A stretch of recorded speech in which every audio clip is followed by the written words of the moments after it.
নমস্কার, আমি মৌসুমী। শিলালিপিতে আপনাদের সবাইকে স্বাগত জানাই। শুনছেন সাহিত্যিক প্রফুল্ল রায়ের আবার বাতাস বয়। গল্প পাঠ ভালো লাগলে শেষে একটা লাইক দিয়ে যেতে ভুলবেন না। এখনও যারা আমার চ্যানেলটা সাবস্ক্রাইব করেননি তাদের সকলের কাছে আমার অনুরোধ, প্লিজ আমার চ্যানেলটা সাবস্ক্রাইব করে নেবেন। পাশে যে বেল নোটিফিকেশনটা আছে সেটা অবশ্যই প্রেস করে দেবেন। আজ উপন্যাসের দ্বিতীয় পর্ব। খাওয়া শেষ হলে নিজের ঘরে চলে এলো সঞ্চারী। আলো নিভিয়ে শুয়ে পড়ল। শরীর জুড়ে অনন্ত অবসাদ। শোয়ার সঙ্গে সঙ্গে ঘুমিয়ে পড়ার কথা, কিন্তু কিছুতেই ঘুম আসছে না। সারাদিন একটানা ধকলের পর খাওয়ার টেবিলে সন্দেহবাতিক মায়ের সঙ্গে কখনো ঠান্ডা লড়াই, কখনো মেজাজ তিক্ত হয়ে যাওয়া, সব মিলিয়ে স্নায়ুগুলো টান টান হয়ে আছে। কতদিন এমনটা চলবে কে জানে? 5 বছর, 10 বছর, নাকি আমৃত্যু? ধীরে ধীরে হাতের ভর দিয়ে উঠে পড়ে সঞ্চারী। অন্ধকার বেডরুমে কোথায় কি আছে, আলমারি, ছোট ড্রেসিং টেবিল, বইয়ের র্যাক, পড়ার টেবিল, সব তার মুখস্থ। খাট থেকে নেমে আলমারি টালমারির ফাঁক দিয়ে ডান দিকে চলে এলো সে। এই ঘরের দুটো দরজা, একটা বাঁ পাশে, সেটা দিয়ে ফ্ল্যাটের ভেতরে যাওয়া যায়। ওটা রাত্রিরে খোলাই থাকে, কিন্তু ডান পাশে যে দরজাটা আছে সন্ধে হলেই সেটা বন্ধ করে দেওয়া হয়। ওধারে রয়েছে ছোট একটা ব্যালকনি। ডান দিকের দরজা খুলে ব্যালকনিতে চলে এলো সঞ্চারী। রেলিংয়ের ওপর 2 কনুই রেখে সামনে তাকায় সে। এ পাশটা আবাসনের ভেতরের অংশ। চারধারে প্রচুর গাছপালা। এধারে ওধারে সারি সারি বিল্ডিংগুলোর ফাঁক দিয়ে পিচের যেসব রাস্তা চলে গেছে তার গা ঘেঁষে খানিকটা পরপর কর্পোরেশনের ল্যাম্পপোস্ট, সেগুলো অকাতরে আলো বিতরণ করে চলেছে। 12টা প্রায় বাজতে চলল। এই মধ্যরাতে মনে হয় না কেউ কোথাও জেগে আছে। কমপ্লেক্সের বিল্ডিংগুলোর 2-1টা জানালায় আলো চোখে পড়ে, বাকি সব অন্ধকার।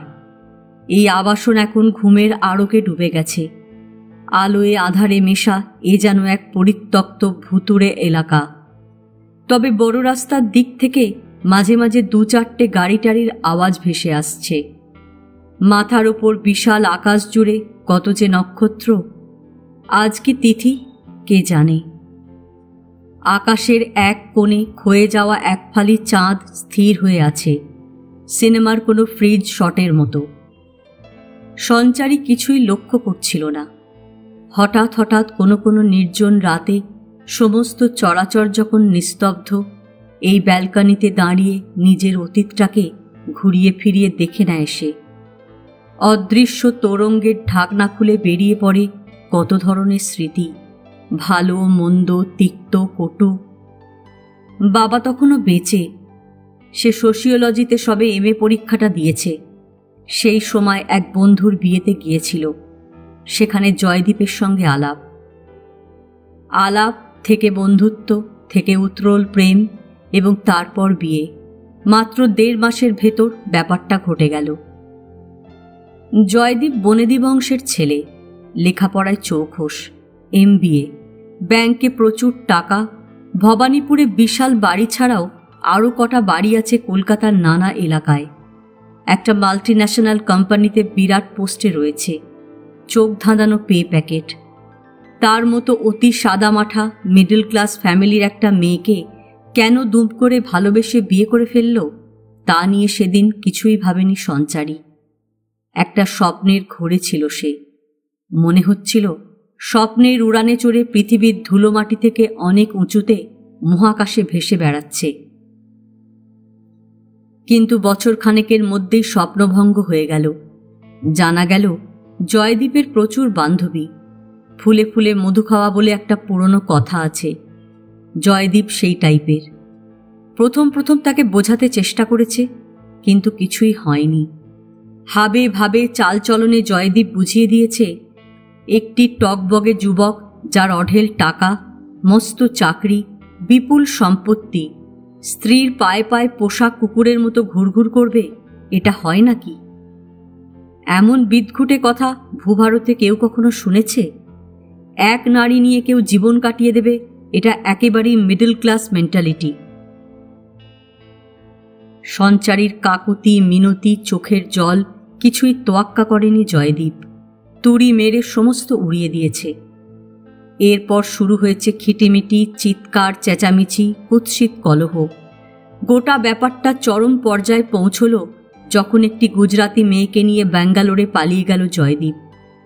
তলায় তলায় কাউকে বুঝতে না দিয়ে ব্যাঙ্গালোরের একটা কোম্পানিতে যোগাযোগ করেছিল। চাকরিটা পাওয়া মাত্র আর দেরি করেনি। শোনা যায় কচ্ছিৎ কারো জীবনে রূপকথার মতো কিছু ঘটে। সঞ্চারীর জীবনেও ঘটেছিল, কিন্তু কয়েক লহমার জন্য।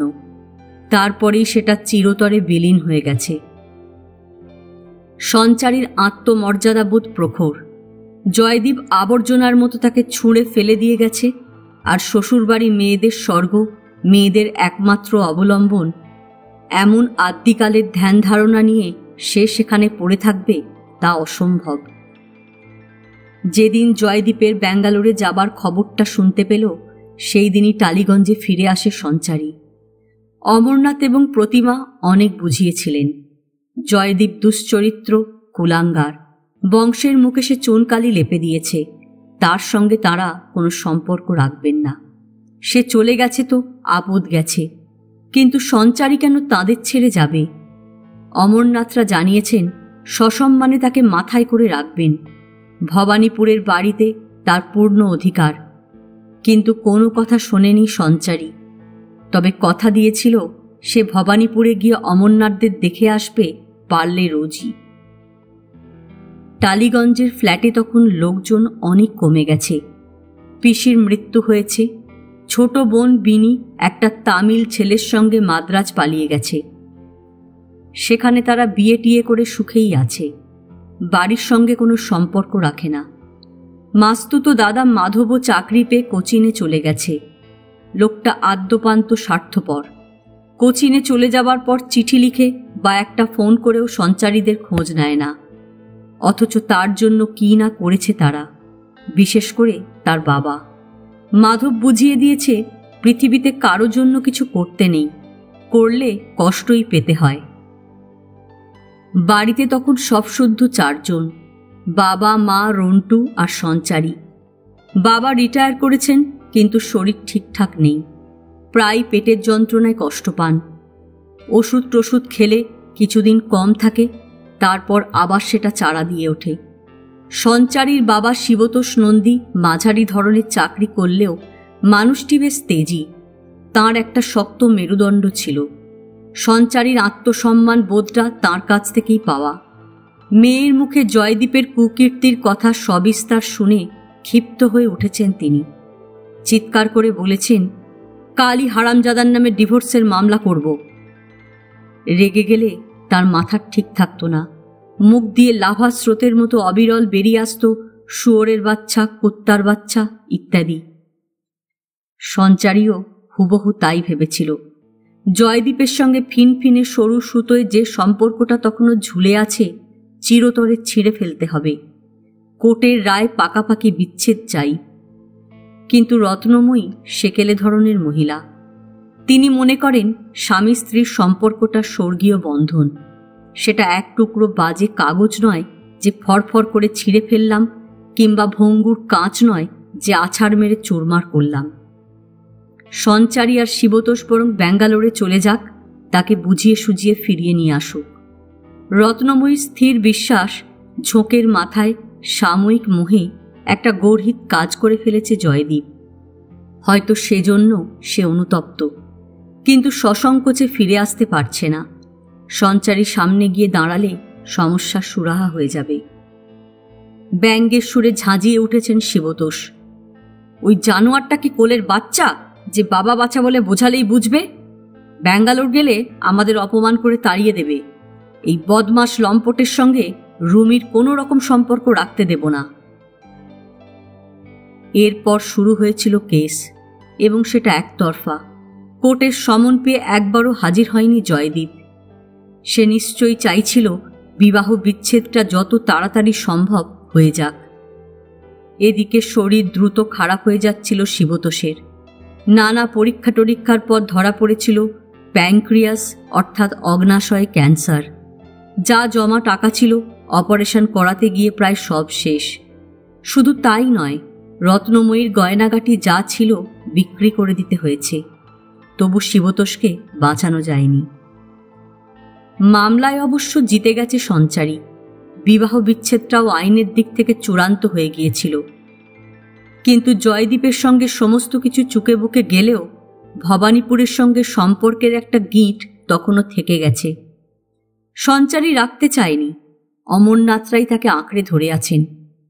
জয়দীপ তাদের একমাত্র ছেলে, সে চলে গেছে। দুজন বয়স্ক মানুষকে বিশাল বাড়িতে অসহায় অবস্থায় থাকতে হচ্ছে। রোজ 2-3বার ফোন করেন অমরনাথ বা প্রতিমা। বলেন সে গেলে ওরা মানসিক দিক থেকে অনেকখানি জোর পান। সঞ্চারীকে তাই যেতেই হচ্ছে। অমরনাথদের হাজারটা সমস্যা, দুজনেই পুরোপুরি সুস্থ নন। বয়স হলে যা হয়, blood sugar, high pressure, uric অ্যাসিডের বাড়বাড়ন্ত, হার্টের গোলমাল ইত্যাদি ইত্যাদি। তার উপর যেটা মারাত্মক, 2 বৃদ্ধ বৃদ্ধাকে কিছু আত্মীয় পরিজন ছেঁকে ধরেছে। নানা কূট কৌশলে অমরনাথদের কাছ থেকে টাকা পয়সা, সোনাদানা বাগিয়ে নিতে চায়। বিপুল সম্পত্তি ওদের, কলকাতায় বেশ কটা বাড়ি, সেগুলো লিখিয়ে নিতে চাইছে তারা। এদের ঠেকানোর জন্য ঢাল হিসেবে সঞ্চারীকে দরকার। সঞ্চারী এখন আর তাদের কেউ নয়, কিন্তু অমরনাথরা মনে করেন সেই সবচেয়ে আপনজন, সেই তাদের রক্ষা করতে পারবে। এদিকে টালিগঞ্জের সংসার প্রায় অচল। উইডো পেনশন হিসেবে রত্নময়ী যে কটা টাকা পান তাতে 10 দিনের খরচও চলে না।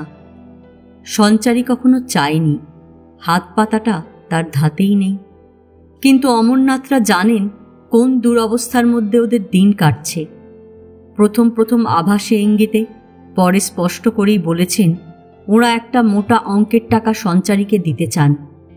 সঞ্চারী পরিষ্কার জানিয়ে দিয়েছে কোনো প্রত্যাশা নিয়ে সে ভবানীপুরে যায় না।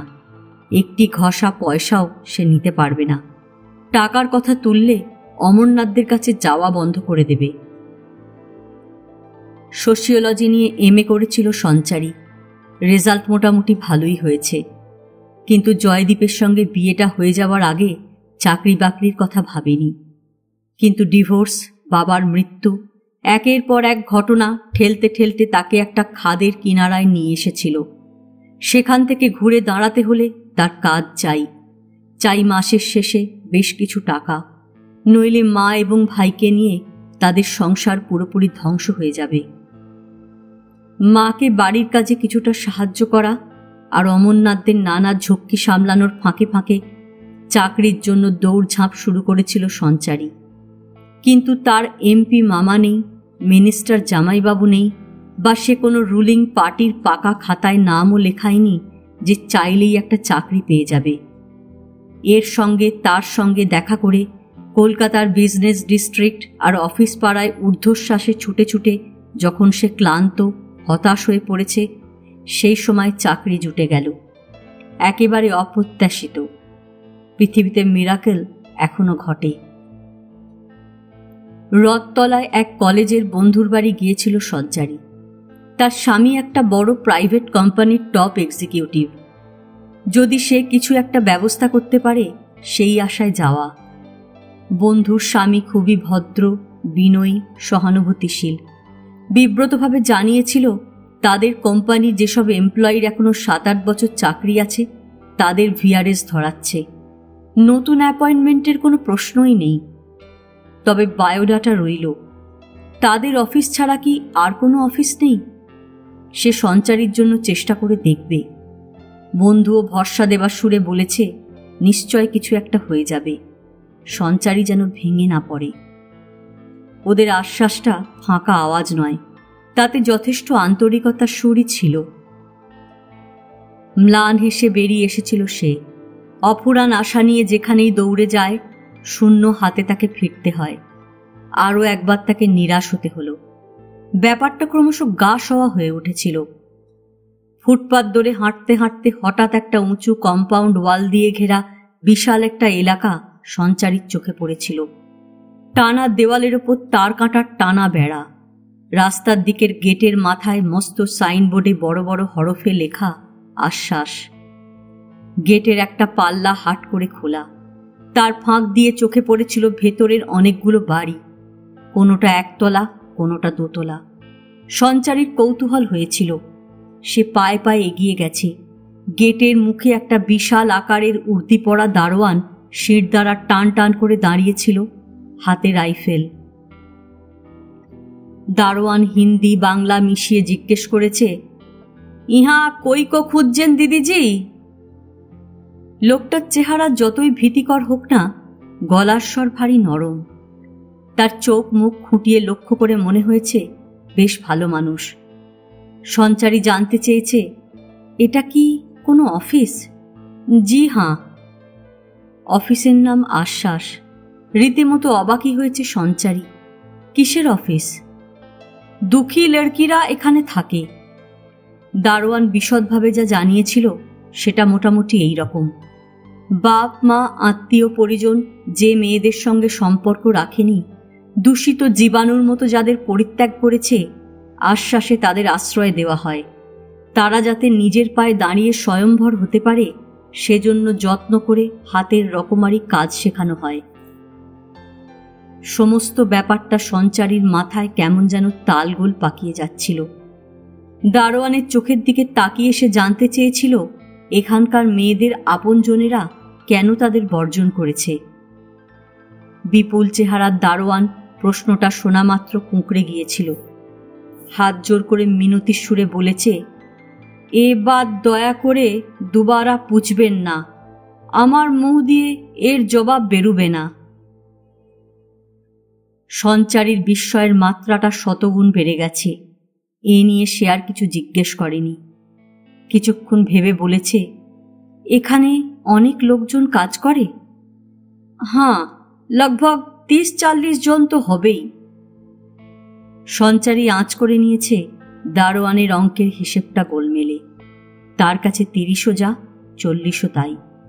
দারোয়ান ফের বলেছে, আপনার মতো দিদিজিরাই বেশি কাজ করে, 5-10 জন দাদাবাবু ভি আছে। অর্থাৎ মহিলা কর্মীদের সংখ্যা বেশি, পুরুষরা সেই তুলনায় অনেক কম। হয়তো কাজের কাজ কিছুই হবে না, তবু কপাল ঠুকে একবার দেখাই যাক না। এই রকম একটা চিন্তা আচমকা সঞ্চারীর মস্তিষ্কে ঢুকে যায়। সে জিজ্ঞেস করেছে, এই অফিসটাকে চালান? দারোয়ান বলেছে, বড়ি দিদি মালবিকাজি, মালবিকা রুদ্র। বোঝা গেল নামটা মালবিকা রুদ্র। দারোয়ানের উচ্চারণে ওই রকম বিদঘুটে চেহারা নিয়েছে।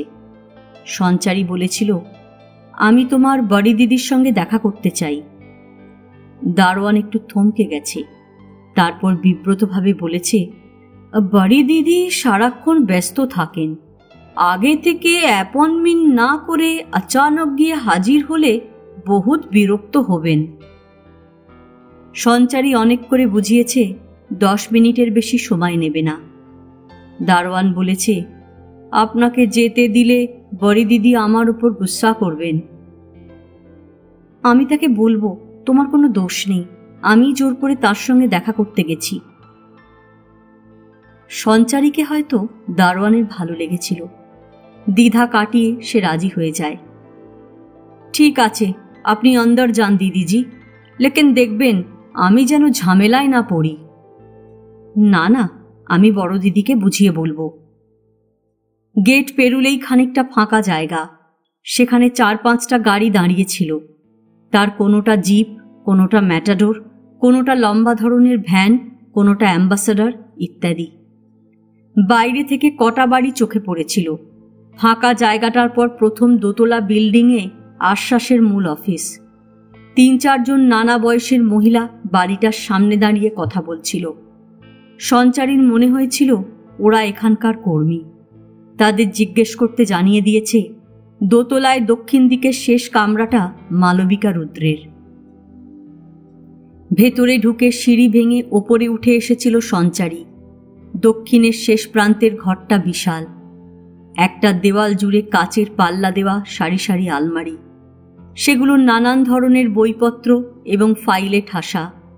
অন্য 3 দেওয়াল ঘেঁষে লম্বা লম্বা র্যাক, সেইগুলোতেও থাকে থাকে অজস্র ফাইল। ঘরের মাঝখানে মস্ত সেক্রেটারিয়েট টেবিল, তার উপর ফাইলের পাহাড়, 2টো phone, writing pad, computer, paper weight ইত্যাদি ইত্যাদি। একজন মহিলা টেবিলের ওপর ঝুঁকে একটা বিরাট ফাইলে ডুবেছিলেন।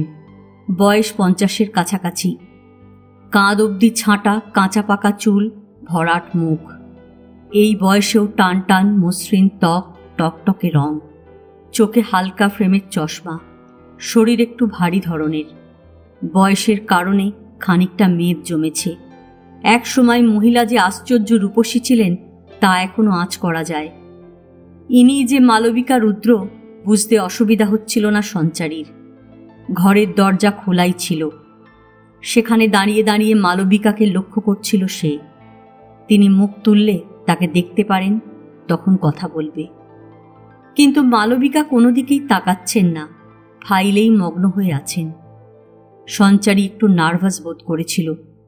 ওই অবস্থায় গলায় শব্দ করে তার নজরে পড়ার চেষ্টা করলে কাজে ব্যাঘাত ঘটানোর জন্য মালবিকা কতটা বিরক্ত আর অসন্তুষ্ট হবেন সেটা আন্দাজ করতে পারছিল না। একবার ভেবেছে ফিরেই যায়। দোনামোনা করতে করতে হঠাৎ মরিয়া হয়ে উঠেছে সে। কি আর করবেন মহিলা? রূঢ় গলায় তাকে চলে যেতে বলবেন? হতাশার সংখ্যাটা আরও একটু লম্বা হবে, এর বেশি তো আর কিছু নয়। যতটা সম্ভব গলার স্বর নিচু করে একসময় সঞ্চারী ডাকে, ম্যাডাম। ডাকটা কানে গিয়েছিল মালবিকার। চোখ তুলে একটা অচেনা মেয়েকে দেখে অবাকই হয়েছেন। বলেছেন, কি চান? আমি কি ভেতরে আসতে পারি? আসুন। সঞ্চারী ঘরে ঢুকলে মালবিকা টেবিলের পাশের চেয়ারগুলো দেখিয়ে তাকে বসতে বলেছেন। তারপর জিজ্ঞেস করেছেন, আমার কাছে কিছু দরকার আছে? ভদ্রমহিলা বেশ গম্ভীর, তাঁর চেহারায় কণ্ঠস্বরে প্রবল ব্যক্তিত্বের ছাপ। সঞ্চারী বলেছিল, হ্যাঁ ম্যাডাম, আমাকে দয়া করে 10 মিনিট সময় যদি দেন। আমি এক্সট্রিমলি বিজি বলে কি একটু ভেবেছেন মালবিকা। হয়তো সঞ্চারীর চোখে মুখে এমন কিছু ছিল, কাকুতি মিনতি, ব্যাকুলতা বা আরতি, যা তাকে সামান্য হলেও নাড়া দিয়েছে। বলেছেন, ঠিক আছে, আপনার কথা শোনা যাক।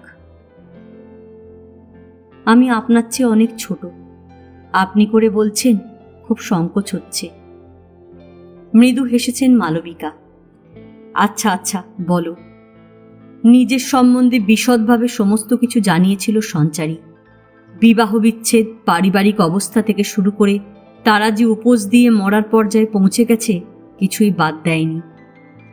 শুনতে শুনতে অপার সহানুভূতিতে মন ভরে গিয়েছিল মালবিকার। বাইরে কঠোর একটা আবরণ থাকলেও তার ভেতরে নরম সহৃদয় একটা মানুষ লুকোনো রয়েছে, সেটা টের পাওয়া গিয়েছিল। তিনি বলেছেন, স্যাড, ভেরি স্যাড। একটু চুপচাপ। তারপর মালবিকা বলেছেন, এবার বলো, তুমি আমাকে এসব শোনালে কেন? আপনাকেই শুধু না, আরও অনেককেই আমার কথা শুনিয়েছি। কারণ একটাই, যদি করুণা করে কেউ একটা চাকরি টাকরির ব্যবস্থা করে দেন। তোমার হঠাৎ কেন মনে হলো আমি তোমাকে চাকরি দিতে পারি? কারণটা বুঝিয়ে দিয়েছিল সঞ্চারী। সামনের বড় রাস্তা দিয়ে যেতে যেতে আশ্বাসের সাইনবোর্ড দেখে দারোয়ানকে জিজ্ঞেস করে জানতে পারে এটা একটা অফিস এবং এখানে অনেকে কাজ করে। সঞ্চারী আরও জেনেছে মালবিকা রুদ্র আশ্বাসের সর্বেসর্বা। যদি কিছু জুটে যায় সেই আশায় সে তাঁর সঙ্গে দেখা করতে এসেছে। মালবিকা বলেছেন, এটা কিসের অফিস, কি ধরনের কাজকর্ম এখানে হয়, তুমি কি জানতে পেরেছ? দারোয়ান বলেছিল এখানে দুঃখী মেয়েরা থাকে, হাতের কাজ টাজ শেখে, এইসব। কি ধরনের দুঃখী দারোয়ান বলেছে?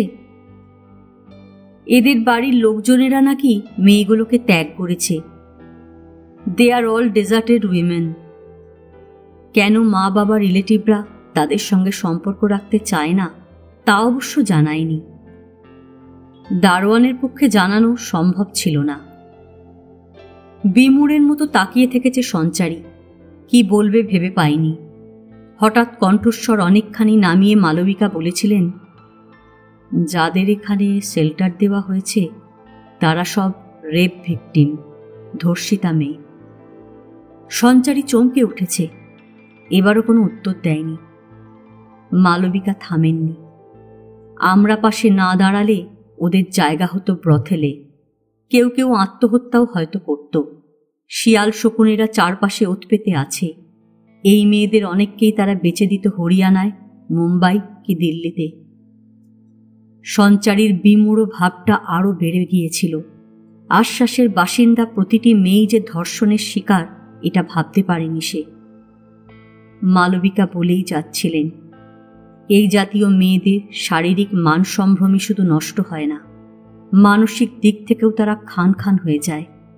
ভাবে আর বেঁচে থাকার মানে হয় না। পৃথিবীর সমস্ত কিছু থেকে তারা নিজেদের গুটিয়ে রাখতে চায়।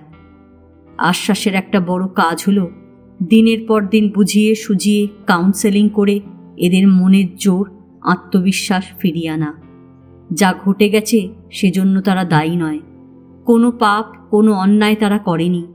বিষাক্ত জন্তু শরীরে ছোবল বসিয়েছে বলে জীবনটাই ধ্বংস হয়ে যায় না।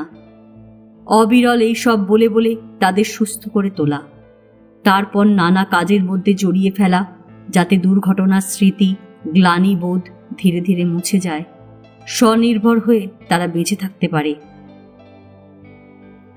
একটানা বলার পর কিছুক্ষণ চুপ করেছিলেন মালবিকা। একসময় মৃদু হেসে ফের শুরু করেছেন, বুঝতেই পারছো আমাদের কাজটা ভেরি ভেরি ডিফিকাল্ট। অফিসে গিয়ে ক্যারানিগিরি করলাম কি স্কুল কলেজে ছাত্র পড়ালাম, সেসবের সঙ্গে কোনো মিলই নেই। আমাদের যা হ্যান্ডেল করতে হয় তা হলো মানুষের মন নামে ভীষণ জটিল একটা গোলক ধাঁধা। লজ্জা, যন্ত্রণা, অন্যায় না করেও তীব্র পাপবোধ, এই সব একাকার হয়ে ধাক্কা মারতে মারতে যে মেয়েদের খাদের কিনারে নিয়ে গিয়ে দাঁড় করিয়েছে, তাদের ফিরিয়ে আনা যে কত কঠিন সেটা প্রতি মুহূর্তে আমরা টের পাই। অস্পষ্টভাবে কিছু একটা উত্তর দিয়েছিল সঞ্চারী, এতকাল বাদে আর মনে নেই। টেবিলের ওপর খানিকটা ঝুঁকে মালবিকা এবার বলেছেন, তোমার জন্য আমাদের এখানে একটা কাজের ব্যবস্থা হতে পারে। ইনফ্যাক্ট আমাদের 4-5 জন লোক দরকারও। তবে অফিসে অফিসে এত ছোটাছুটি, নানা জায়গায় বায়োডাটা পাঠানো, একে তাকে ধরাধরি, কত কিছুই তো করেছে সঞ্চারী। কিন্তু সেই প্রথম একটু আশার সংকেত চোখে পড়েছিল। রুদ্ধশ্বাসে সে জিজ্ঞেস করেছে, তবে কি? তোমাকে আমাদের অবস্থাটা জানিয়ে দেওয়া দরকার। আশ্বাস একটা এনজিও, নন গভর্নমেন্টাল অর্গানাইজেশন। নানা জায়গা থেকে আমরা গ্রান্ট, ডোনেশন পাই। স্টেট আর সেন্ট্রাল গভর্নমেন্টও কিছু টাকা পয়সা দেয়। আমাদের পক্ষে ভালো স্যালারি দেওয়া সম্ভব নয়। আপাতত আমরা 1000 টাকার মতো অ্যালাউন্স দিতে পারি। সঞ্চারীর কাছে 4000 তখন 4 লক্ষের চাইতেও বেশি। সে প্রায় ঝাঁপিয়ে পড়েছিল, ব্যগ্রভাবে বলেছিল, আমি রাজি। মালবিকা বলেছিলেন, আমার আরও কিছু বলার আছে। অপ্রত্যাশিত যে সুযোগটা হঠাৎই পাওয়া গেছে সেটা কি হাতছাড়া হয়ে যাবে? পলকের জন্য হৃদস্পন্দন থেমে গিয়েছিল সঞ্চারীর। ভয়ে ভয়ে জিজ্ঞেস করেছে, কি বলবেন? আমাদের সোসাইটি এখনো তেমন উদার নয়। আমাদের পা 21st সেঞ্চুরিতে পড়েছে ঠিকই, কিন্তু মাথাটা রয়েছে 19th সেঞ্চুরিতে। মানুষ এখনো কুসংস্কার, পুরনো ধ্যান ধারণা কাটিয়ে উঠতে পারেনি। মালবিকা ঠিক কি বোঝাতে চেয়েছেন সঞ্চারীর মাথায় তা ঢুকছিল না। বিহবলের মতো সে তাঁর দিকে তাকিয়ে থেকেছে। মালবিকা থামেননি। তুমি তো শুনছই, যে মেয়েদের নিয়ে তোমাকে কাজ করতে হবে তারা রেপ ভিকটিম।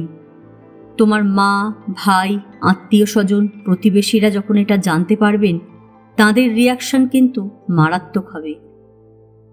সঞ্চারী বলেছে, যা হবার হোক, এই কাজটা আমার চাই। দেওয়ালে আমার পিঠ ঠেকে গেছে ম্যাডাম। স্নিগ্ধ গলায় মালবিকা বলেছেন, তাড়াহুড়োর দরকার নেই। সবার সঙ্গে কথা বলে তাদের মতামত নিয়ে তবে কাজটা নিও। তোমার বায়োডাটা সঙ্গে আছে? একগোছা বায়োডাটা সারাক্ষণ তার ব্যাগেই থাকত। কখন দরকার হবে কেউ কি বলতে পারে?